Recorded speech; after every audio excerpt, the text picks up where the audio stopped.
ඒ අනුව අද අපේ ප්‍රධාන පාඩම තමයි ප්‍රවාහනය. හැමෝම ගාව ටියුට් එක තියෙනව නේද?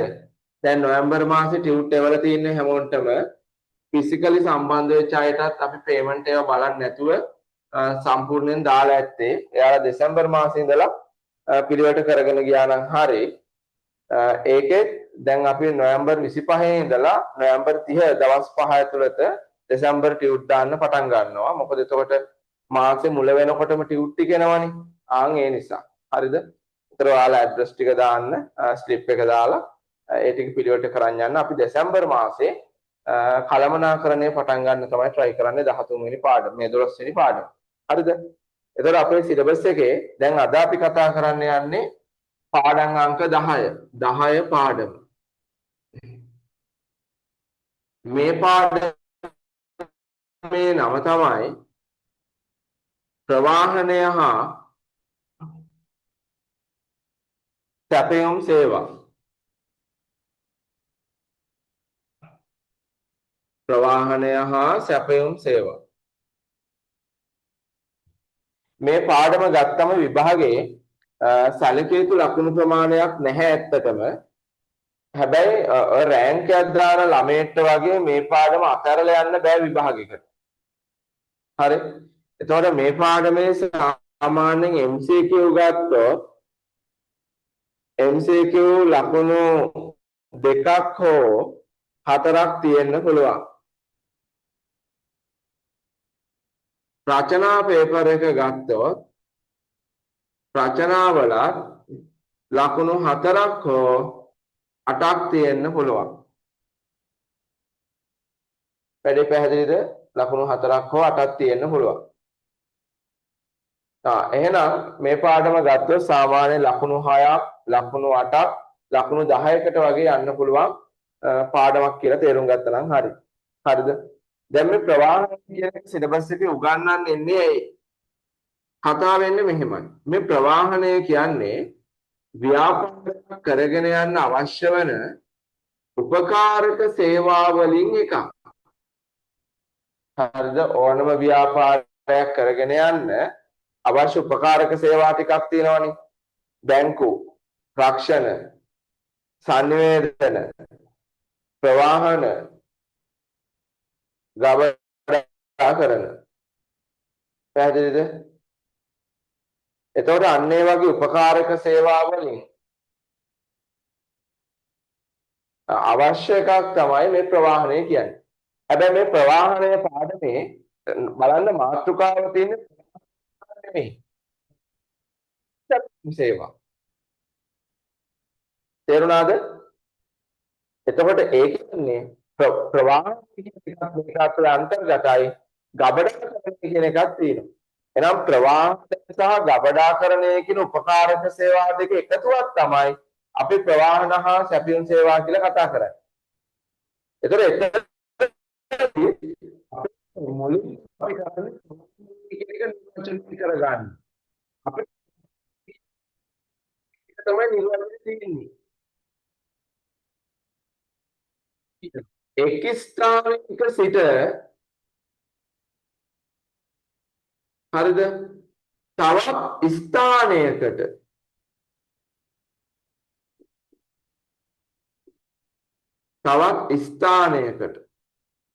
හරිද? සහ ද්‍රව්‍ය හරි රැගෙන යාමේ ක්‍රියාවලිය. හරි. ඒ අනුව තේරුම් ගන්න ඕනේ ඕනම ව්‍යාපාර පුද්ගලයෙක් තමන්ගේ ට්‍රාන්ස්පෝර්ටේෂන් එක තීරණය කරනකොට ඒක එකවරම කරන වැඩක් නෙමෙයි. තමන්ගේ ව්‍යාපාරයේ තියෙන මාකට් එක මොන වගේද? තමන්ගේ ව්‍යාපාරයේ ගෙනියන්න තියෙන භාණ්ඩ වර්ග මොනවද? මේ හැමදේම එයාලගේ ට්‍රාන්ස්පෝර්ට් සිස්ටම් එක තීරණය කරන්න ඕන. මේක සිස්ටම් එකක් කියලා කියන්නේ හේතුව තමයි මේ ප්‍රවාහන ඇතුලේ ප්‍රධාන උපකොටස් කිහිපයක එකතුවක් තියෙනවා. ප්‍රවාහන හැදෙන්නේ මාධ්‍ය. පැහැදිලිද? ඊළඟ එක තමයි මාර්ග. මාර්ග. ඊළඟ එක තමයි බලය. ඊළඟ එක තමයි පර්යන්ත. හරිද? එහෙනම් මාධ්‍ය මාර්ග බලය පර්යන්ත කියන හතර එකතුවක් තමයි ප්‍රවාහන පද්ධතියක් කියලා කියන්නේ. හරිද? එහෙම නැත්නම් මාර්ග මාධ්‍ය බලය පර්යන්ත. එහෙනම් මෙතනින් දීර්ඝ තමයි මෙන්න මාර්ග පද්ධතිය ගැන අපි දීර්ඝව කතා කරමු. ඒ කියන්නේ රටක මාර්ග පද්ධතිය කොහොම මොනවද තියෙන්න පුළුවන් කියලා නේ. එතනදී අපි කතා කරන රටක ගොඩබිම් මාර්ග පාවිච්චි කරනවා. ගොඩබිම් ප්‍රවාහන පැහැදිලි ඕනම ආයතනයක් ගොඩබිම් ප්‍රවාහනය පාවිච්චි කරනවා. ඊට අමතරව ගුවන් ප්‍රවාහනය පාවිච්චි කරනවා. ඊට අමතරව දුම්රිය පාවිච්චි කරනවා. ගොඩබිම් ප්‍රවාහනය ගුවන් ප්‍රවාහනය ඒ වල එකතුවක් තමයි එනම් රටක මාර්ග පද්ධතිය කියන්නේ. තේරුණාද? පැහැදිලිද? හරි. එහෙනම් ඉතලදිම කතා කරනවා. හරිද? මේ ප්‍රවාහ පද්ධතිය එහෙම නැත්නම් මේ ක්‍රියාවලිය කාටද වැදගත්? ඕනම රටක වැදගත් වෙනවා. ව්‍යාපාරවලට. අනිත් ඒ රටේ පුද්ගලයන්ට. එහෙනම් රටේ ව්‍යාපාරය රටේ පුද්ගලයන් කියන්නේ ඒ රටේ ආර්ථිකය. එහෙනම් රටේ ආර්ථිකය ගොඩ ගන්නත් ප්‍රවාහනය වැදගත්. ඒකදී මේ ව්‍යාපාර ලේසියෙන් කියන්න පුළුවන්. මොකටද? එක පැත්තකට අවශ්‍ය සේවකයන්. අනිත් පැත්තට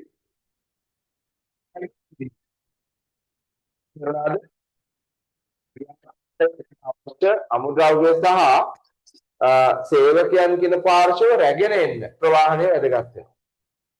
අනිත් පැත්තට මේ නිමිතිවන්ද වෙලක නැගිටින්නත් ප්‍රවාහනය වැදගත් වෙනවා. එහෙනම් ඒ දෙක ලේසියෙන් කියා ගන්න පුළුවන්. සේවකයන් සහ අමුද්‍රව්‍ය රැගෙන ඒමට ඊට පස්සේ නිමිතිවන්ද රැගෙන යාමට.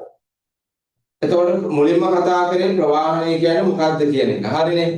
ප්‍රවාහනය කියන්නේ එක් ස්ථානයක සිට තවත් ස්ථානයකට ද්‍රව්‍ය සහ පුද්ගලයන් රැගෙන යාමේ ක්‍රියාවලිය. හරිද?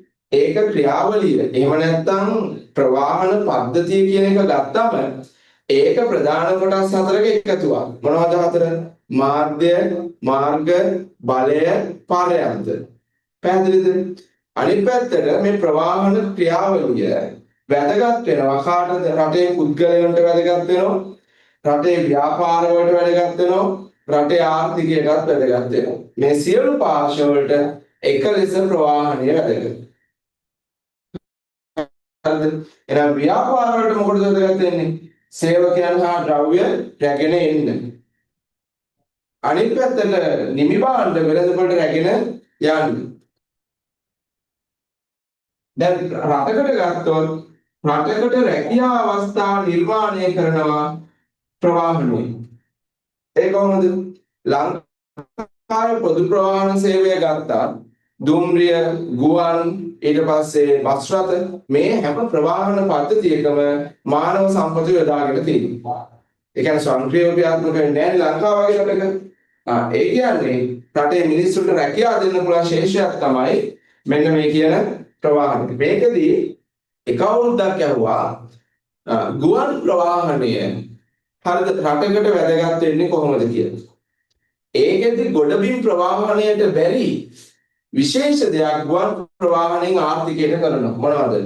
ගුවන් ප්‍රවාහනයයි සමුද්‍රීය ප්‍රවාහනයයි තමයි වැඩියෙන්ම රටේ විදේශ විනිමය අරන් ඉන්නේ. පැහැදිලිද? එහෙනම් ප්‍රවාහනය රටේ ආර්ථිකයට වැදගත්. ඒ කියන්නේ රටේ දලදේශීය නිෂ්පාදනය ඒ කියන්නේ GDP එක වැඩි වෙන්න ප්‍රවාහනය වැදගත්. පැහැදිලිද? හරි. එහෙනම් මේ තමයි ප්‍රවාහනයේ මූලික මාතෘකා තුනක් ඉවර කරේ. හරි. ගන්නකො ලස්සනට ෂෝට් නෝට් එකකට කොලයකට මේක. ඊට පස්සේ බලන්න එතන යට තියෙන මාතෘකාව කාර්යක්ෂම හොඳ ප්‍රවාහන ක්‍රමයක තිබිය යුතු ගුණාංග. ළමයි සලකා බලන සාධක කියලා කිව්වොත් පිරිවැය, ධාරිතාව, වේගය එහෙම ලිව්වම ඇති. හොඳ ප්‍රවාහන ක්‍රමයක ගුණාංග කිව්වොත් වේගය කියලා හරියන්නේ වේගවත් බව. එහෙම නැත්නම් වේගය වැඩිවීම. එතකොට හොඳ ප්‍රවාහන ක්‍රමයක කිව්වොත් ධාරිතාව හරියන්නේ ධාරිතාව වැඩිවීම. තේරුණාද? හොඳ ප්‍රවාහන ක්‍රමයක කිව්වොත් පිරිවැය නෙමෙයි අඩු පිරිවැය. එහෙනම් ඒකයි මේ මාතෘකා දෙකේ වෙනස ටියුට් එකේ තියෙන. හරිද? සලකා බලන සාධක කිව්වොත් කෙලින්ම පිරිවැය වේගය ලියන්න.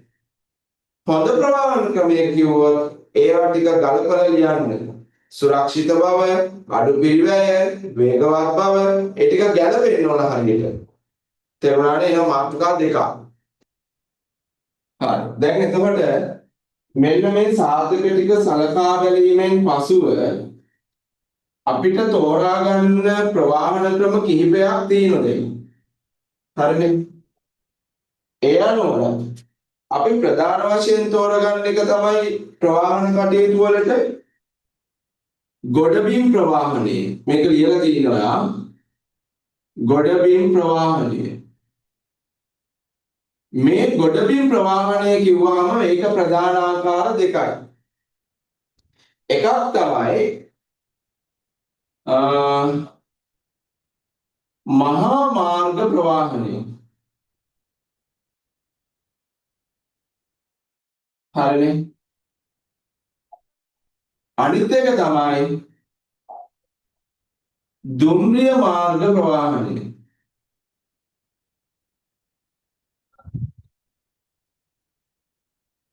එනම් කොටස් දෙකයි මහා මාර්ග ප්‍රවාහනයයි දුම්රිය මාර්ග ප්‍රවාහනයයි. එතකොට අපි මෙතන මුලින්ම කතා කරන්න හදන්නේ මහා මාර්ග ප්‍රවාහනය ගැන. අපි මෙහෙම කියනවා. මාර්ග ජාලයක් ඔස්සේ. ඇයි මාර්ග ජාලයක් කියන්නේ කියලා තව ටිකකින් තේරෙනවා. මාර්ග ජාලයක් ඔස්සේ ද්‍රව්‍ය හා පුද්ගලයන් රැගෙන යාමේ ක්‍රියාවලිය. හරිද? ද්‍රව්‍ය හා පුද්ගලයන් රැගෙන යාම නැත්තම්. එහෙනම් වැදගත් දේ තමයි මහා මාර්ග ප්‍රවාහනය නිර්වචනය කරනකොට ඒකේ මාර්ග ජාලයක් ඔස්සේ කියන එක කියවෙන්නම ඕනේ. මොකද ලංකාවේ මහා මාර්ග ප්‍රවාහනයේ මාර්ග ජාලය ඇතුලේ මාර්ග වර්ග කිහිපයක් තියෙනවා. හරිද? ඒ මාර්ග ටික ඔයාලා දැනගෙන ඉන්නවනේ මාර්ග වර්ග වෙන හැටි. අපි සාමාන්‍යයෙන් කියන්නේ ලංකාවේ මේ වෙනකොට ප්‍රමුඛතාවය දෙන මාර්ග තමයි ඊ කාණ්ඩයේ මාර්ග. හරිද? ඊ කාණ්ඩයේ මාර්ග කියන්නේ අධිවේගී මාර්ග. ඊට පස්සේ ඒ කාණ්ඩයේ මාර්ග, බී කාණ්ඩයේ මාර්ග, සී කාණ්ඩයේ මාර්ග. ගොඩක් වෙලාවට මේ ඒ කාණ්ඩයේ මාර්ග හරිද? මාර්ග සංවර්ධන අධිකාරියෙන් බලනවා. හරිද? ඊට පස්සේ බී කාණ්ඩයේ මාර්ග පළාත් සභා වලින් බලනවා. සී කාණ්ඩයේ මාර්ග පළාත් පාලන ආයතන මගින් බලනවා. හරිද? එහෙනම් ලංකාවේ මාර්ග පද්ධතිය කියන්නේ ඇයිද කියලා දැන් තේරෙන්න ඕනේ. ලංකාවේ මාර්ග පද්ධතිය කියවම මාර්ග වර්ග කිහිපයක් තියෙනවා. අධිවේගී මාර්ග තියෙනවා. ඊට පස්සේ ප්‍රධාන ඒකාණ්ඩයේ මාර්ග මොනවද? ඒකාණ්ඩයේ මාර්ගවල ලංකාවේ ප්‍රමුඛතාවය දෙන්නේ කොළඹ නුවර පාර. ලංකාවේ කාර්ය බහුලම මාර්ගය කොළඹ නුවර මාර්ගය. ඊට පස්සේ දෙවැනි එක තමයි අපි කියන්නේ ගාල්ල කොළඹ. ඒ කියන්නේ මුහුදු බඩ මහා මාර්ග වල. ඒ කියන්නේ ගාල්ල දක්වා තියෙන මාර්ගය. ගාල්ල දක්වා එක මාතරේ පැත්තට යනවා ඉතින්. හරි? එතකොට ඒවා තමයි ප්‍රධානම ඒකාණ්ඩයේ මාර්ග වෙන්නේ. ඊට අමතරව තව පළාත් සභාව යටතේ පාලනය වෙන පාරවල් තියෙනවා. ඊට අමතරව මේ ඔය පොඩි ප්‍රාදේශීය වශයෙන් තියෙන මාර්ග පද්ධතියක් ලංකාවේ තියෙනවා. පැහැදිලිද? ඒකයි මේක මාර්ග ජාලයක් ඔස්සේ ප්‍රවාහන කටයුතු කරනවා කියන්නේ. එතකොට මෙන්න මේ මාර්ග ජාලයක් ඔස්සේ ප්‍රවාහන කටයුතු කරනකොට ඒ කරන පාර්ශවයට ප්‍රධාන පිරිවැය වර්ග දෙකක් හට ගන්නවා. මෙන්න මේවා තමයි ඉගෙන ගන්න ඕනේ. හැම පන්තියෙම හැම ඉස්කෝලේම මාර්ගය නිර්වචනය කරයි. වාසිය වාසිය. හැබැයි මේ මාර්ග ජාලය සමහර නෝට් වල දීලා තියෙනවා. ඊට පස්සේ සමහර කරුණු අප්ඩේට් දෙන්නේ. අන්න ඒ ටික ඔයාලා ගන්න මෙතනදී. එතකොට මේ මොන මාර්ග ජාලය ප්‍රවාහණය කරා හට ගන්නවා පිරිවැය වර්ග දෙකක්. හරි. එකකට කියනවා පුද්ගලික පිරිවැය. මහා මාර්ග ප්‍රවාහණය කරනකොට පුද්ගලික පිරිවැයක් දරන්න වෙනවා. වාහනේ ඉන්ධන වලට යන වියදම, වාහනේ ෂෙය වෙන වියදම, අන්නද පුද්ගලික පිරිවැය. ඊට අමතරව මහා මාර්ග ප්‍රවාහනයේදී සමාජ පිරිවැයකුත් ඇති වෙනවා. දුම නිසා ඇතිවන බලපෑම, ශබ්දය නිසා ඇතිවන බලපෑම, ඒ වගේ. ඒ වගේම මේ මහා මාර්ග ප්‍රවාහනය ගොඩක් වෙලාවට අපි තෝරගන්න ප්‍රධානම වාසිය තමයි. හරිද? ප්‍රධානම වාසිය මේ මාර්ග ජාලයක් තියෙන හින්දා රට පුරා ව්‍යාප්ත වෙලා තියෙනවා. ඕනම තැනකට ළඟා වෙන්න පුළුවන්. ගේ ඉස්සරහටම යන්න පුළුවන්. දුම්රිය මාර්ගයෙන් බැලලා ගේ ඉස්සරහට යන්න බෑ. එහෙනම් දුම්රිය පාරේ ගේ හදලා තියෙනවා. පැහැදිලිද? එතකොට ගමනාන්තය දක්වා ළඟා වෙන්න පුළුවන්කම තියෙන්නේ. රට පුරාම ව්‍යාප්ත වෙලා තියෙන්නේ ප්‍රධාන වශයෙන්ම මහා මාර්ග පද්ධතිය. මේ මහා මාර්ග පද්ධති වල තියෙන ප්‍රධාන අවාසිය තියෙනවා. ප්‍රධානම එක තමයි සාපේක්ෂව ගත්තොත් දුම්රිය ප්‍රවාහණයට සාපේක්ෂව හරිද? ධාරිතාව අඩුයි. ධාරිතාව අඩුයි. හරිනේ. එහෙනම් ඔන්න ඔය ටික ඔයා මූලික වශයෙන් දැනගෙන ඉන්න ඕනේ. හරිද? එතකොට මට මේ අධිවේගී මාර්ග ගැන යමක් තව කතා කරන්න තියෙනවා. මට ඉඩමදි වුණා. ඔයාගේ ඉස්සරහින් දාගන්නක් ගාලා මේක. එතකොට විභාගයේදී සමහර වෙලාවට කාලීන වශයෙන් මෙන්න මේ අධිවේගී මාර්ග ගැන පොඩි විස්තර ටිකක් අහන්න ඉඩ තියෙනවා. මොනවාද? එකක් තමයි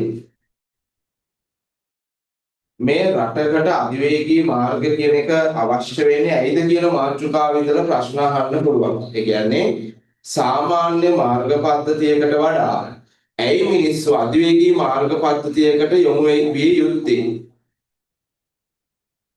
හරි. එහෙනම් අධිවේගී මාර්ගවල අවශ්‍යතාව. ඒකෙදි ප්‍රධානම හේතුව තමයි සාමාන්‍ය මාර්ග පද්ධතිවල හරි දැඩි කාර්ය බහුලත්වයක් තියෙනවා. හැබැයි මේ කියන අධිවේගී මාර්ග පද්ධති වල හරිද කාලය ඉතිරි කරගන්න පුළුවන්. කාලය ඉතිරි වෙනවා. ඒ කියන්නේ භාවිතය අඩුයි. ප්‍රධානම හේතුව ඒක. ඊට අමතරව අනිත් මාර්ග වලට සාපේක්ෂව තදබදය අඩුයි. හරිද? ඒ නිසා අඩු පිරිවැයකින් ප්‍රවාහණය කරන්න පුළුවන්. හරි. ඔතෙන්දී ළමෙක් මට දවසක් චිට් එකක් එවුවා කොහොමද හයිවේ වල පිරිවැය අඩු වෙන්නේ? මොකද සාමාන්‍ය පාර යනකොට යන වියදමට වඩා හයිවේ එකේ වියදම වැඩිනේ කියලා. හැබැයි සාමාන්‍ය මාර්ග පද්ධතියේ මෙතන පිරිවැය කියන්නේ අදාළ ධාවනය කරන පාර්ශවය. නැත්නම් වාහනේ හිමිකාරීත්වය කියලා හිතන්නකෝ. අපි සාමාන්‍ය පාරක වාහනයක් ධාවනය කරනකොට යන ඉන්ධන වියදම බැලුවම සට අධිවේගී මාර්ගවල ඉන්ධන කාර්යක්ෂමතාවය ගොඩක් වැඩි. එහෙනම් පිරිවැය ඒ කියන්නේ අඩුයි කියන එක. අනිත් පැත්තට සාමාන්‍ය මාර්ග පද්ධතියක වගේ වාහන වලට ඩැමේජ් එකක් නොවි ගමනාගමනය කරගන්න පුළුවන්. ඒ කියන්නේ වාහනේ ප්‍රමිති ආරක්ෂා වීම. වාහන ප්‍රමිති ආරක්ෂා වීම.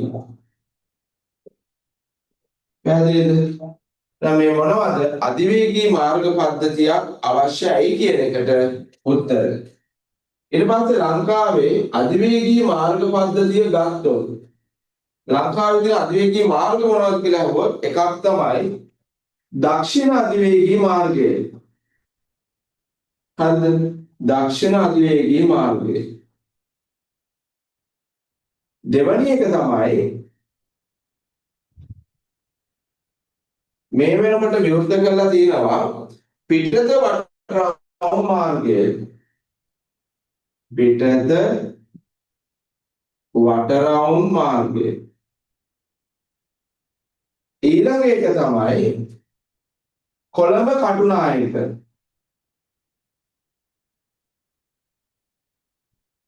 අධිවේගී මාර්ගය. එකක් විවෘත කරලා තියෙනවා. අවසාන වශයෙන් මධ්‍යම අධිවේගී මාර්ගයේ කොටසක්. මධ්‍යම අධිවේගී මාර්ගයේ කොටසක්. මේ වෙනකොට විවෘත කරලා ඉවරයි. පැහැදිලිද? එහෙනම් ඔන්න ඔය ටික තමයි මහා මාර්ග ප්‍රවාහනය සම්බන්ධයෙන් වාගේ ප්‍රශ්න කරන්නේ. දාගන්නකො ෂෝට් නෝට් එක. එතකොට අද ඉවර කරේ ප්‍රවාහනයේ මූලික කොටස. ඔය ටික දැන් මේවා හොඳට බලාගෙන යන්න. මේ පාඩම ලේසි. දැන් ලබන සතියේ සමුද්‍රීය ප්‍රවාහනය ඒ ටිකට යන්නේ පැය භාගයයි. ඒක කරලා එහෙමම ගබඩාකරණයක් කරලා දෙන්න. එතකොට වාරි භාගයට අවශ්‍ය ප්‍රමාණය කරලා දෙනවා මැනේජ්මන්ට් පාඩම. හරිද? මැනේජ්මන්ට් ටිකක් අමාරුයි. ඒකේ ටික තියෙනවන පන්තිය කරද්දී. එතකොට ඔයාලා මේ මාසෙ ඉඳන් ක්‍රමානුකූලව කරගෙන යන්න අර ඔන්ලයින් ළමයි දාන්නවා. පස්සේ සම්බන්ධ වෙච්ච අය අපි 25 වෙනිදා ඉඳලා ටියුබ් දාන්න ගන්නවා. හරිද? එතකොට අන්තිම මොහොත වෙනකන් ඉන්න එපා. අපි 30 වෙන කාලේ ටියුබ් දාන්න බලන. මොකද දෙසැම්බර් මාසේ මුල සතිය වෙනකොට අපි මැනේජ්මන්ට් වලට යන්න තමයි ප්ලෑන් කරන්නේ. එතකොට දැනට පේපර් ටික ඔයාට පස්සෙන් එන්නේ කුරියර් එකේ. දැන් අපි මේ මාසේ ඉඳලා පේපර් ටික ඉස්සරහට ගන්න හදන්නේ. කියන ඔයාට දෙසැම්බර් මාසේ පේපර් ටික එවනවා. ඒතර ඒවා අතේ තියෙනව නැතුව බොරු වැඩක් නෑ. ඔයාලා ලියාගෙන පස්සේ එනවා. ඒක හරියන්නේ නෑ. දැන් මේක හරියටම කරගන්න ඕන ෆිසිකල් අය. ෆිසිකල් එකේ ඔන්ලයින් එකට ආපු අය. ඒ නිසා එයාලා ඒ ගාස්තු ගෙවලා ඒ රිසිට් එක දාන්න WhatsApp නම්බර එකට. එතකොට එහෙමම ඒක අප්ඩේට් එකට යවන Excel sheet එකට. ඒ Excel sheet එකේ අප්ඩේට් වෙන වෙලාවට තමයි ආගේ ඇඩ්‍රස් එක ගන්නෙ. ඔයා ආයෙවන්න ඕනේ නැහැ පරණ ළමෙක් නම්. ඒ ඇඩ්‍රස් එකට තමයි ටිකට් පැක් එක රෙඩි කරලා යවනවා. ඔන්න ඔහොමයි process එක යන්නේ. හොඳයි. එතකොට ඒ නිසා ඒක මේ හරියට කරගන්න. එහෙනම් මේ ටික බලන්න. අපි ආයෙ හම් වෙනවා කවදාද? බදාදා රාත්‍රී 7:30ට. එදාට රිවිෂන් බුක් එකේ රචනා කේස් ස්ටඩි ප්‍රශ්න සියල්ල සාකච්ඡා කරලා අවසන් කරනවා. හරි ටිකක් රැ වෙයි. නමුත් අපි කරමු කැපවීම. හරිනේ? හොඳයි. එහෙනම් මහන්සිලා වැඩේ කරගෙන යන්න ෆිසිකල් වගේම හොඳට මේක කරගෙන යන්න පුළුවන් ඔයගොල්ලන්ට. හරිනේ? තව දන්නේ යාළුවෝ කට්ටිය ඉන්නවනම් පුළුවන් නම් ෂෙයා කරලා ඒගොල්ලෝම සම්බන්ධ කරන්න. වැඩේ යන බව විශ්වාසයක් තියෙනවනම්. හරිනේ? හරි. එහෙනම් අද අපි මුලින්ම පටන් ගමු. ගොඩබිම් ප්‍රවාහනයේ දෙවෙනි කොටස. එතන ඉඳලා යමු ඉස්සරහට. දැන් අපි ගිය සතියේ කතා කරා මෙතනින් එහාට පාඩම වෙන්නේ දීර්ඝව මාර්ග පද්ධතිය. මාර්ග පද්ධතිය කිව්වම අපි මුලින්ම කතා කරන්නේ ගොඩබිම් ප්‍රවාහනය. පැහැදිලි? ගොඩබිම් ප්‍රවාහනයේ කොටස් දෙකයි. එකක් මහා මාර්ග ප්‍රවාහනය. අනිත් එක තමයි දුම්රිය මාර්ග ප්‍රවාහනය. පැහැදිලිද? ප්‍රවාහනය කොටස් දෙකයි. ගොඩබිම් ප්‍රවාහනය කොටස් දෙකයි. මහා මාර්ග ප්‍රවාහනයයි දුම්රිය මාර්ග ප්‍රවාහනය. මේ දුම්රිය මාර්ග ප්‍රවාහනය කියන්නේ මොකක්ද කියලා මුලින්ම අපි නිර්වචනය කරගන්න ඕනේ. රටක දුම්රිය මාර්ග කියන එක හැම ප්‍රදේශයකටම ගමන් කරන්නේ නෙවෙයි. හරිද? දුම්රිය මාර්ග පද්ධතිය කියන එක රටක ස්ථානගත කරන ප්‍රදේශ තියෙනවා. දැන් අපි ඒවට කියනවා සාමාන්‍යයෙන් වැඩි ආර්ථික ප්‍රතිලාභ සහිත ප්‍රදේශ ඉලක්ක කරලා තමයි දුම්රිය මාර්ග ප්‍රවාහන පද්ධතිය සකස් කරන්නේ. පැහැදිලිද? ඒ ටිකත් ගිය සතියේ කියලා දුන්නලු. එහෙමද? දුම්රිය මාර්ග ප්‍රවාහනයක් කියලා දුන්නලු. හවුද?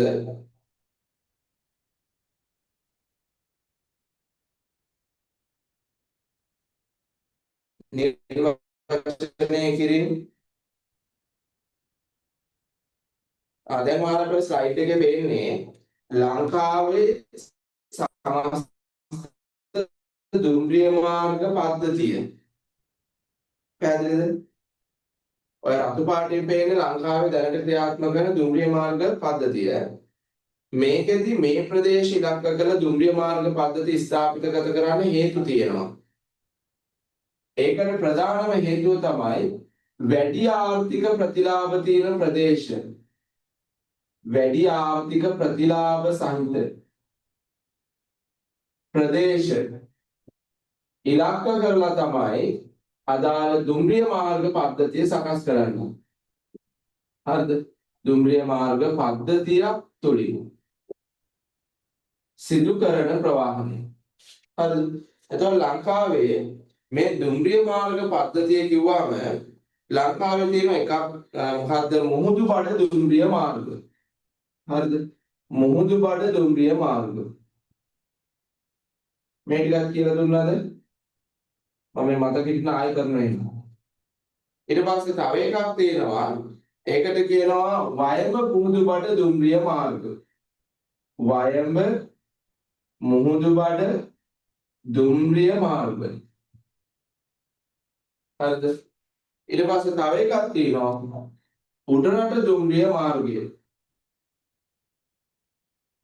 උඩරට දුම්රිය මාර්ගය. පැහැදිලි?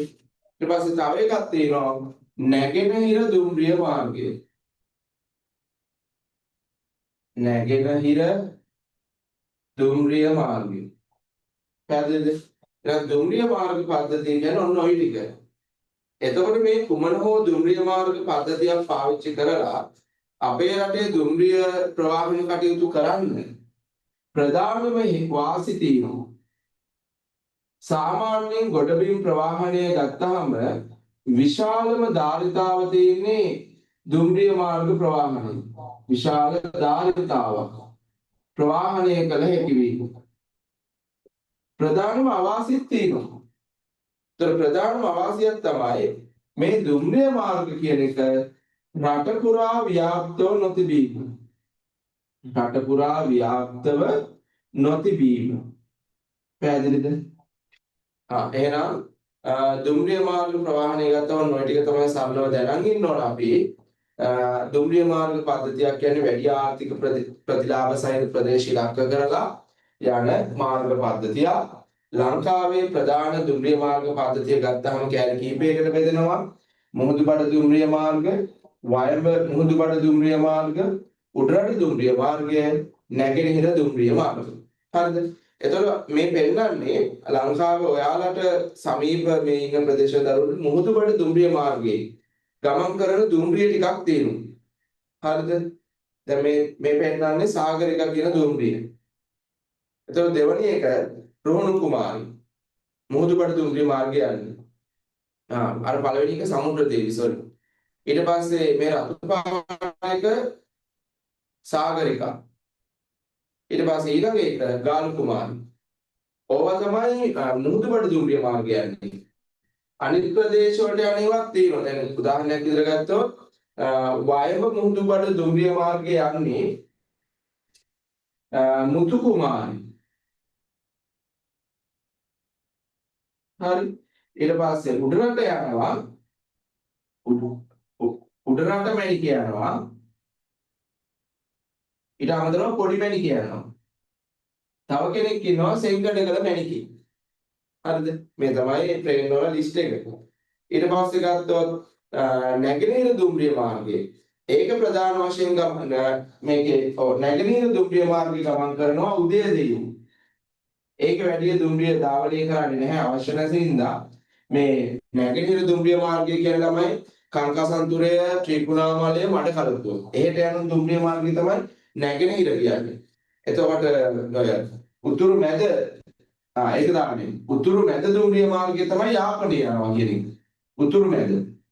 මේ උතුරු මැද දුම්රිය මාර්ගයත් ටිකක් ප්‍රසිද්ධයි. මොකද ලංකාවේ යම් යම් කලබල තිබ්බ කාලෙ තිබුණා. ඒ කාලේ දැන් උඩරට දුම්රිය මාර්ගය වගේ කාලයක් මේ උතුරු මැද දුම්රිය මාර්ගය ධාවනය කරේ නැහැ.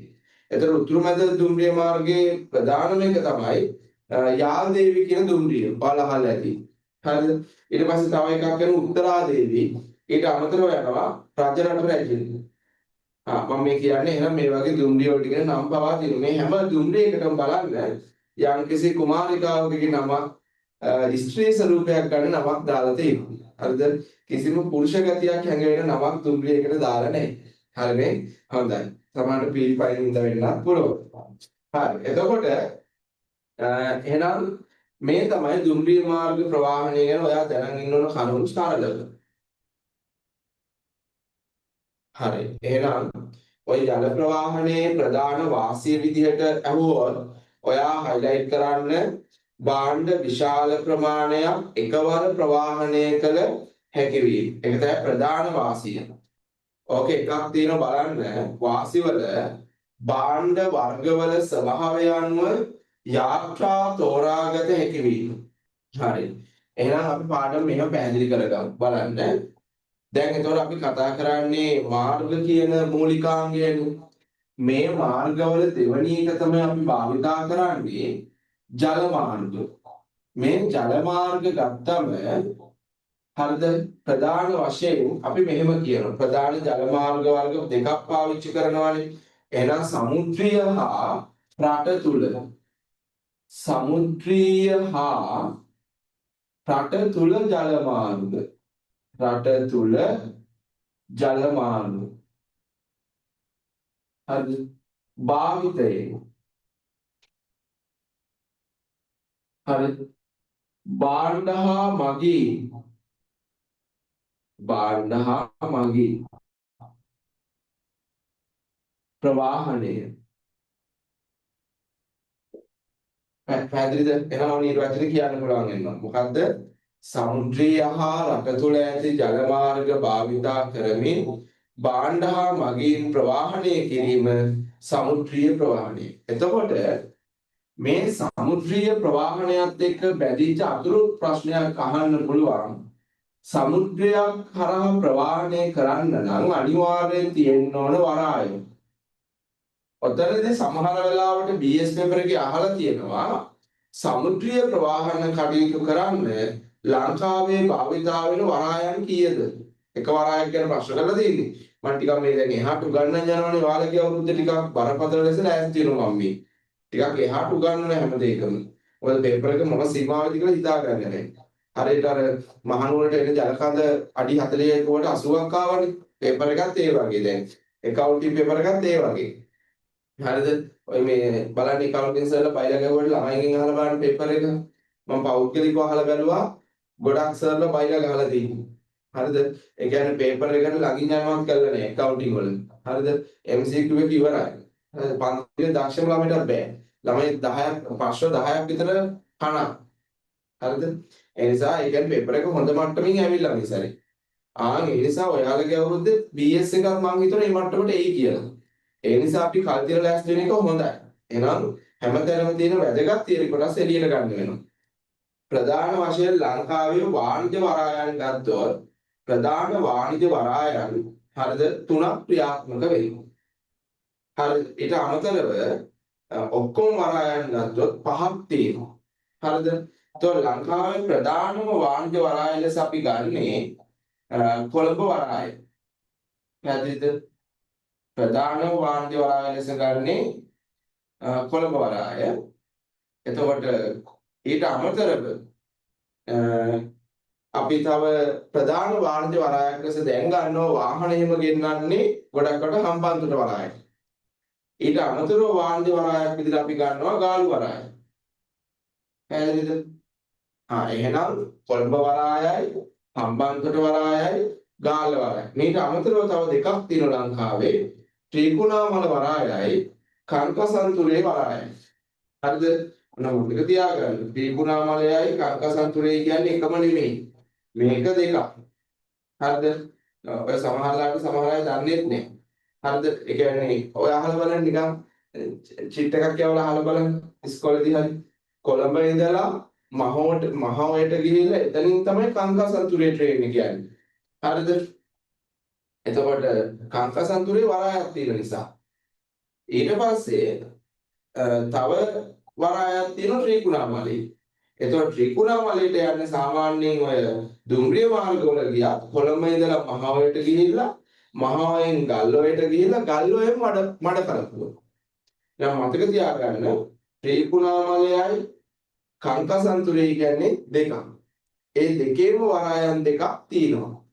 එහෙනම් ප්‍රධානම වරාය වුවොත් කොළඹ වරාය. ඊට අමතරව තියෙනවා ගාල්ල වරාය. ඊට අමතරව තියෙනවා හම්බන්තොට වරාය. එතකොට වාහන ගොඩ බාන්නේ හම්බන්තොට. ඔන්න මතක තියාගන්න. ලංකාවේ වාහන ටික ගොඩ බාන්නේ කොහෙටද? හම්බන්තොට වරායට. එතකොට වෙනත් භාණ්ඩ ගොඩ බාන ප්‍රධාන වාණිජ වරාය තමයි කොළඹ වරාය. පුළුවන් නේ? හරියට. එතකොට ගත්තාම මේ ජල ප්‍රවාහනයේ වාසිත් තියෙනවා අවාසිත් තියෙනවා. ප්‍රධානම වාසිය තමයි එකවර හරිද විශාල භාණ්ඩ ප්‍රමාණය. විශාල භාණ්ඩ ප්‍රමාණය. හරි ප්‍රවාහනය. ඔබ තමයි වාසිය. ප්‍රධාන අවාසියකුත් තියෙනවා. ප්‍රධාන අවාසිය තමයි අනිත් ප්‍රවාහන ක්‍රමවල වගේ නෙමෙයි. මේ ජල ප්‍රවාහනයේදී ස්වභාවික ආපදා ඇති වෙන්න පුළුවන්. නවත්තන්න බෑ. ස්වභාවික ආපදා වලට මුහුණ දීම. පැහැදිලි? හරි. එහෙනම් ඔන්න ජල ප්‍රවාහනය ගැන ඔබ දැනගෙන ඉන්න ඕන. ඊළඟ එක තමයි මේ සමුද්‍රීය ප්‍රවාහනයේවත් මේ වරායක් තියෙන නිසා ඒවා සම්බන්ධ ආයතන මොනවද කියලා අහන්න පුළුවන්. එකක් තමයි ශ්‍රී ලංකා වරාය අධිකාරිය. මේකේ ලාංඡනය හරි අහන්න පුළුවන්. ඊට පස්සේ තව එක්කෙනෙක් ඉන්නවා ශ්‍රී ලංකා නැව් සංස්ථාව. මේ දෙන්නේ හරි අදාළ වරාය කටයුතු කන්ට්‍රෝල් කරන්නේ වරාය අධිකාරිය. ඊට පස්සේ යම් නැවක් වරායට එනකොට ඒ නැවට අවශ්‍ය සේවා සැපයීම ආරම්භ කරන්නේ ශ්‍රී ලංකා නැව සංස්ථාවයි. එයාලා තමයි නැවක් එනකොට ඒ නැවට අවශ්‍ය සහාය දීලා වරායට හිමීට නැව ඇතුල් කරගන්නේ. සහාය නැව් වලින් සහායක් දෙනවා. කියන්නේ කුඩා නැව් වලින් කුඩා යාත්‍රා වලින් නෞකාවට සහායක් දෙනවා මේ නැව් සංස්ථාවේ තියෙන නෞකා මගින්. හරිද? එහෙනම් ඔන්න ඔය ටික පුළුවන්. ඊට අමතරව මම ඔයාලට කිව්වා ඔය ජල ප්‍රවාහනයේ වාසිවල ඔයා නොදන්න එකක් තියෙනවා. මොකද්ද? ඕකේ තියෙනවා එක භාණ්ඩයේ ස්වරූපය අනුව යාත්‍රා තෝරාගත හැකි කියලා. එහෙම එකක් තියෙනවනේ. එහෙනම් මෙතනදී කියන්නේ මේ සමුද්‍රීය ප්‍රවාහනයේදී භාවිතා කරන යාත්‍රා වර්ග තියෙනවා. ප්‍රධාන වශයෙන්ම භාවිතා කරනවා එකක් තමයි ටැංකි නෞකා. පැහැදිලි? ඔය ගොඩක් කලාවට ළමයි ටැංකි නෞකාවල තමයි ද්‍රව්‍ය වර්ග, ඒ කියන්නේ ඇට වර්ග, පිටි වර්ග, ඊට පස්සේ ඉන්ධන මේ වගේ දේවල් අරන් ඉන්නේ ටැංකි නෞකාවල. මොනවද? ඇට වර්ග, පිටි වර්ග, හරිද? ඉන්ධන මේ වගේ දේවල් ගේන්නේ ටැංකි නෞකාවල. හරිද? ඊට පස්සේ තව තියෙන නෞකා වර්ගයක් තමයි මොකද්ද? බහලුම්ගත නෞකා. බහලුම්ගත නෞකා. බහලුම්ගත කියන්නේ අර කන්ටේනර් පෙට්ටිය හරහා එන්නේ. ආන් ඒවා. ගොඩක් වෙලාවට ගොඩක් බහලුම් ලෙස භාණ්ඩ එනවා. හරිද? ඒ කියන්නේ වාහන ගේන්න පුළුවන්. හරි වෙනත් භාණ්ඩ බහලුන් නෞකාවල තමයි එන්නේ. එතකොට බහලුන් නෞකා ගැන උගන්වන්න විභාගේ නැහැ. හැබැයි මේ අවුරුද්දේ පේපර් එකේ ඇහුවා බහලුන් වල භාණ්ඩ ආනයනය කිරීමේ වාසි ලියන්න කියලා. මේ බහලුන් ගත්තාම අඩි 20 බහලුන් තියෙනවා, අඩි 40 බහලුන් තියෙනවා. ඊට පස්සේ වායු සමීකරණය කරන ලද බහලුන් තියෙනවා. නිකම්ම භාණ්ඩ ටිකක් නෙමෙයි වුණාට වඩා බහලුමක දාලා එව්වම ඒ භාණ්ඩ වලට ආරක්ෂාව වැඩි. ඊට පස්සේ භාණ්ඩ ඇසුරුම් කරන්න පුළුවන් නිවැරදිව. හරිද? ඊට පස්සේ භාණ්ඩවල පළුදු වීම සිද්ධ වෙන්නේ නැහැ. බහලුන් නෞකාවල සාමාන්‍යයෙන් පිරිවැය ටිකක් අඩුයි. ඇයි ඒ? ටැංකි නෞකාවල භාණ්ඩ එනකොට එක කෙනෙක්ගේ භාණ්ඩ විතරයි ගේන්න පුළුවන්. ගොඩක් අයගේ භාණ්ඩ ගේන්න බෑ එකවර. හැබැයි බහලුන් නෞකාවල විශාල කන්ටේනර් පෙට්ටි ප්‍රමාණයක් එකවර එනවා. සාමාන්‍ය කන්ටේනර් පෙට්ටි 26000ක් විතර පටවගෙන නෞකාවක් එනවා. එතකොට ලොකු පිරිසකගේ භාණ්ඩ එන නිසා එක්කෙනෙකුට දරන්න වෙන කොස්ට් එක ගොඩක් අඩු වෙනවා. පැහැදිලිද? ඊට අමතරව අදාළ නැව ගමන් කරන කාලසටහන අනුව නෞකා වර්ග කරන්න පුළුවන්. කාලසටහන අනුව ඒකෙදි පළවෙනි එක තමයි අපි කතා කරන ලයිනර් නෞකා. ඔන්න එක ලයිනර් නෞකා. අනිත් එක තමයි ට්‍රෑම් නෞකා. එහෙනම් නෞකා ප්‍රධාන කොටස් දෙකයි. කාලසටහන අනුව ලයිනර් නෞකා, ට්‍රෑම් නෞකා. ලයිනර් කියන්නේ ඒක හරියට ඔයාලගේ උදේ හවස පාර යන බස් එක වගේ. එයාලා යම් ටයිම් ටේබල් එකකට රූට් එකේ දුවන්නේ නැව. වරායෙන් වරායට එනවා යම් කාලයකට සැරයක්. මේ ට්‍රෑම් නෞකාව කියන්නේ හරියට අපි ස්පෙෂල් ට්‍රිප් එකක් යන්න. අර අලුත් ලයිට් එකක් කරු බස් එකක් තෝරගන්නවා. එතකොට ඒ නෞකා අපි ස්පෙෂලි හයර් කරන්න ඕන. අපි වෙනුවෙන්මයි එන්නේ. හරිද? ඒවා ට්‍රෑම් නෞකා. කාලසටහනට ගමන් කරන නෞකා ලයිනර් නෞකා. දැන් ඔයා හයිලයිට් කරානේ ජල ප්‍රවාහනයේ වාසිවල පළවෙනි එකයි ජල ප්‍රවාහනයේ අවාසිවල පළවෙනි එක. හරිනේ? ඊට අමතරව සමුද්‍රීය ප්‍රවාහනයේ වාසි කියලා අහුවොත් එතකොට ජල ප්‍රවාහනයේ වාසිම සමුද්‍රීය ප්‍රවාහනයේ වාසි විදිහට සලකන්න. ජල ප්‍රවාහනයේ වාසිම සමුද්‍රීය ප්‍රවාහනයේ වාසි විදිහට සලකන්න. හරිනේ? ඊට පස්සේ එන ඊළඟ පිටුව මාතෘකාවක් දෙනවා. වරාය කටයුතු සංවර්ධනයට රජය ගෙන ඇති පියවර. හරිද? වරාය කටයුතු සංවර්ධනයට රජය ගෙන ඇති පියවර. අන්න එතනට එන්න. ඒතර මේක කාලීන වශයෙන් එන මාතෘකාවක්. ලංකාවේ වරාය දියුණු කරන්න මොනවද යම් යම් පාර්ශ්ව කරලා තියෙන්නේ.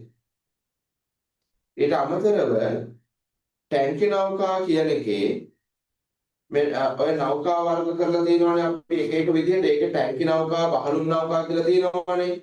ටැංකි නෞකා වල හයිලයිට් කරන්න ද්‍රව්‍ය, ඇට වර්ග සහ පිටි වර්ග ඇසුරුමකින් තොරව තොග වශයෙන්. හරි. බහලුන්ගත නෞකා කියන එකේ හයිලයිට් කරන්න විශාල බහලුන් ප්‍රමාණයක් එකවර ප්‍රවාහනය කිරීම සඳහා.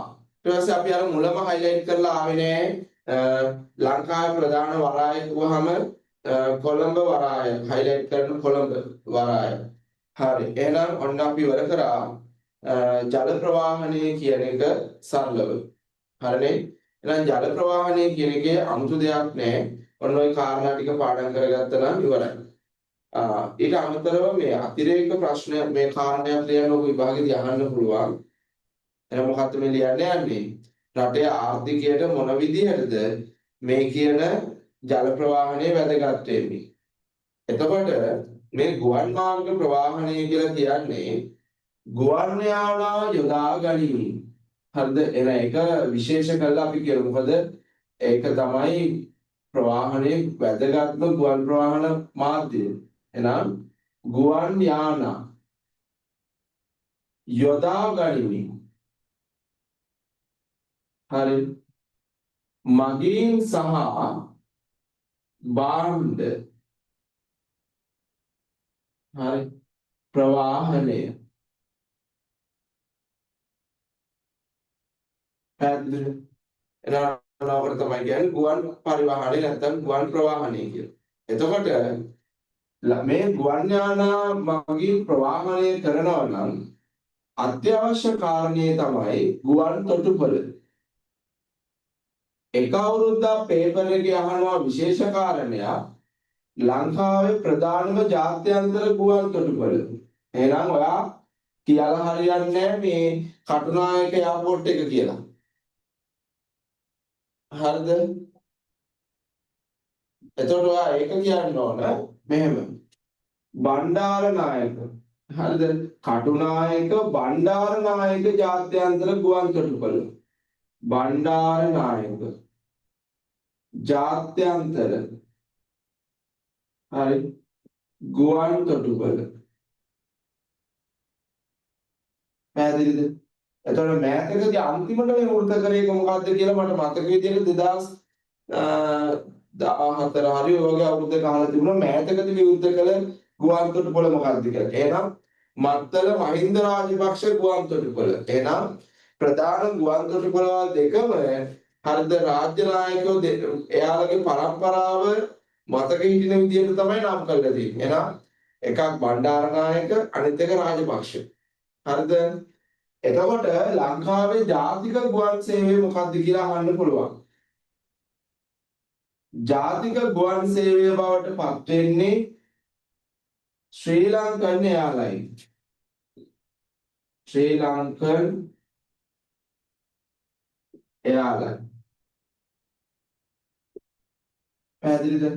එහෙනම් ජාතික ගුවන් සේවය මොකක්ද? ශ්‍රී ලංකන් එයාලයින්. පුළුවන් නේ? එතකොට ජාත්‍යන්තර ගුවන් තොටුපළ මොකක්ද? බණ්ඩාරනායක ජාත්‍යන්තර ගුවන් තොටුපළ. පැහැදිලිද? එතකොට මොනවද ප්‍රවාහනය කරන්නේ? භාණ්ඩ සහ මගී. එන්න මේ ටික පුළුවන් වෙන්න ඕන. හරි. ඊට අමතරව මේ ගුවන් ප්‍රවාහනයේ තියෙන ප්‍රධානම වාසිය තමයි වාසි ගැන කතා කරොත් වේගවත් බව. හරිද? කියන්නේ ඉක්මනින් ප්‍රවාහනය කළ හැකි වීම වේගවත් බව. මේකේ තියෙන ප්‍රධානම අවාසිය තමයි හරිද? කියන්නේ බරින් අධික භාණ්ඩ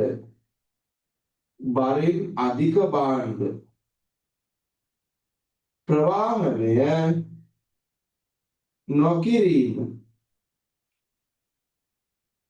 බරින් අධික භාණ්ඩ ප්‍රවාහනය නොකිරීම. හරිනේ?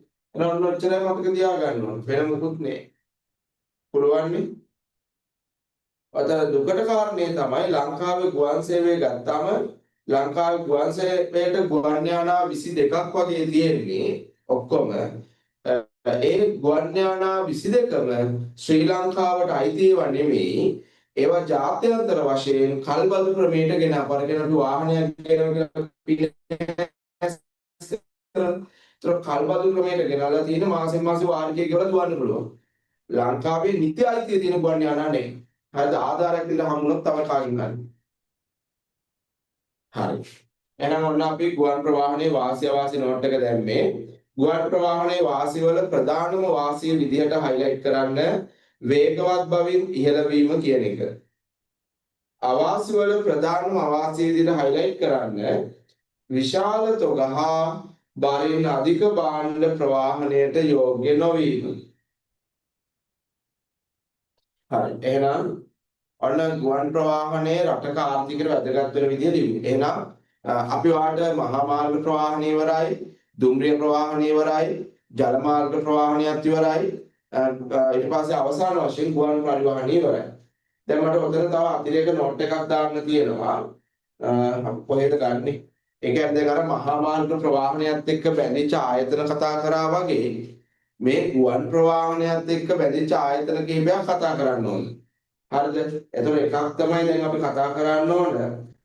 දැන් අපිට ශ්‍රී ලංකන් එයාර්ලයින් එකට ගිහලා ටිකට් බුක් කරන්න බෑනේ.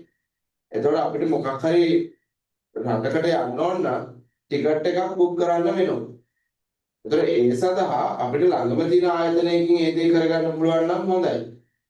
එහෙනම් හැම ගුවන් සමාගමකටම ඉන්නවා ගුවන් ගමන් නියෝජිත ආයතන. එයාලා තමයි අදාළ ප්‍රධාන පළාතේ හෝ දිස්ත්‍රික්කයේ හෝ නගරේ අදාළ ගුවන් සමාගම වෙනුවෙන් සේවා සැපයීම් කරන්නේ. ඊළඟ පිටුවට පොදු මාතෘකා දෙකක් කතා කරන්න හදන්නේ. එකක් තමයි ප්‍රවාහනය කියන එකේ සංවර්ධනය වෙමින් පවතින ප්‍රවණතා. එකක් තමයි උමම් මාර්ග. ඒ කියන්නේ පොළොව යටින් අපි මාර්ග පද්ධතියක් හදනවා. ගොඩක් වෙලාවට මාර්ග තදබදියේ තියෙන හතරමං හන්දි තියෙනවා නම් ප්‍රධාන සිටි වල අන්න උමම් මාර්ගයක් හදනවා මගේ ජනතාවට එහා මෙහා මාරු වෙන්න. එතකොට උඩ කහිරි වලින් මාරු වෙන එක නවතින නිසා ප්‍රවාහනයේ තදබදය අඩු කරන්න පුළුවන්. සමහර ප්‍රදේශවල කරන්නේ ගුවන් පාලම් ඉදි කරනවා. ඒ කියන්නේ හතරමං හන්දියක් තියෙනවා නම් යම් ප්‍රදේශ දෙකක් යාකරන් පාලමක් හදනවා. එතකොට වාහන වල එක දිශාවකට වාහන වලට ගුවන් පාලමින් යන්න එන්න පුළුවන්. ඒතර යටින් යනවා අනිත් දිශාවට ගමන් කරන වාහන ටික. පැහැදිලිද?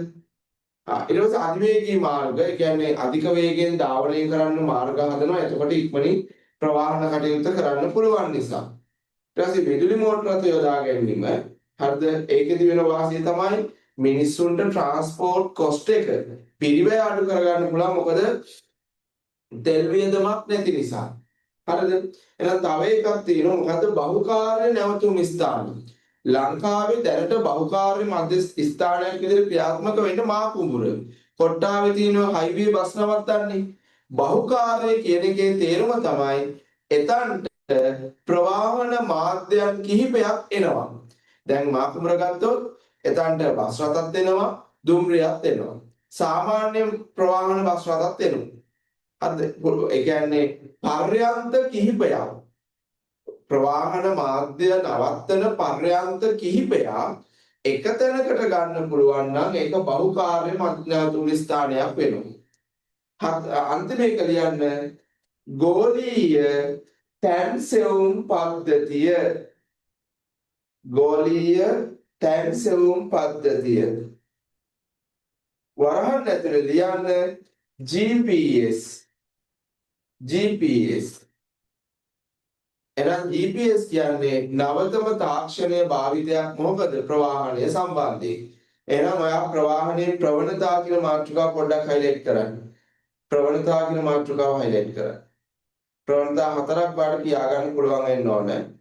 ඔය බහුකාර්ය කියන එක ඍජුවම අහන්න හැකියාවක් තියෙනවා. ඊළඟට බලන්න මාතෘකාවක් තියෙනවා ප්‍රවාහනයේ අනාගත පුරවකතන කියලා. ඔකේ ළමයින්ට කියලා දෙන්න වචනයක් තියෙනවා. හයිපර්ලූප් කියලා. ඒකයි මම ආපස්සට යන්නේ. ප්‍රවාහනයේ අනාගත පුරවකතනයක් අපේ රටවල් වලට. හැබැයි සමහර රටවල් වල මේ වෙනකොටත් මේක තියෙනවා. මොකද්ද? ඒ කියන්නේ මෙන්න මේ වගේ නලයක්. ඔය උඩම තියෙන නල මාර්ග වලින් ගමන් කරන නිකන් බුලට් එකක් වගේ එකක්. ඒකට තමයි කියන හයිපර්ලූප් එකක් කියලා. ඔය වගේ යානාවක් නිර්මාණය කරලා ඕක ඇතුළට තමයි මගීන් වාඩි කරන්නේ. ඔය යානාව නලයක් ඇතුලෙන් තමයි ගමන් කරන්නේ. එතකොට දැන් කොට්ටාවෙන් නලය ඇතුළට ඔය බුලට් එක හයිපර්ලූප් එකේ ඇතුළත් කරොත් ආයෝ යානාව එළියට එන්නේ ගාල්ලේ. අතරමඟ නැවතුන්නේ සේවා ස්ථානනේ. ඒ කියන්නේ අධික වේගයෙන් නලයක් තුලින් ගමන් කරනවා. ඒක අධික වේගවත් අධිවේගී මාර්ග වලටත් වඩා. එහෙනම් ওই ක්‍රමයට තමයි කියන්නේ හයිපර්ලූප් එකක් කියලා. තේරුණාද? තව භාවිතයක් තියෙනවා වෝල්කා. මේක සිලබස් එකේ දීලා තියෙන්නේ අනාගත පුරවකතන කියලා. 2017 දී තිබුණ නැති එක ඇත්ත. හැබැයි දැන් 2025 වෙනකොට අවුරුදු 8ක් ගිහිල්ලා දැන් තියෙනවා මේක. එහෙනම් වෝල්කා කියන්නේ මිනිස්සු පයින් ගමන් කරනවා වෙනුවට රෝද දෙකක් තියෙන වීල් එකක යන එක. එයා මුල ඉඳගත්තම ඒක යනවා ඔටෝ. බැලන්ස් එක විතරයි ඕනේ. දැන් ඔයාලට අපි කියනවා එයා වීල් එහෙම නැත්නම් වෝල්කා කියලා. හරි. ඊට පස්සේ එහෙනම් ඔන්න අනාගත පුරවකතනත් ඉවරයි. දැන් කතා කරන්න තියෙන අවසාන මාතෘකාව තමයි ප්‍රවාහනයේ කොටසේ මේ කාලීන භාවිතයක් නිසා තැපෑල හා සමාන්තරව ක්‍රියාත්මක වෙන එක තමයි මොකද්ද? කුරියර් සේවා. එහෙනම් වර්තමානයේ වැඩිපුර භාවිත වෙන මොනවද? කුරියර් සේවා. හරිද? එහෙනම් කුරියර් සේවාවක් කියන්නේ මොකද්ද? පෞද්ගලික අංශයේ භාණ්ඩ සහ ඒ කියන්නේ විවිධ ද්‍රව්‍ය මගී ප්‍රවාහනය කරන්නේ නැහැ කුරියර් වල දැනට. භාණ්ඩ සහ විවිධ ද්‍රව්‍ය ප්‍රවාහනය කිරීම. හරි. ඊට පස්සේ ඔතන තියෙනවා පේනවනට උදාහරණ මම දාලා තියෙනවා DHL, FedEx, NL කියලා. එතකොට ඕකේ DHL කියන්නේ ලෝකේ ජනප්‍රියම කුරියර් සේවය. DHL කියන දේ ඉතලක් දාලා ලියන්නේ ජනප්‍රියම.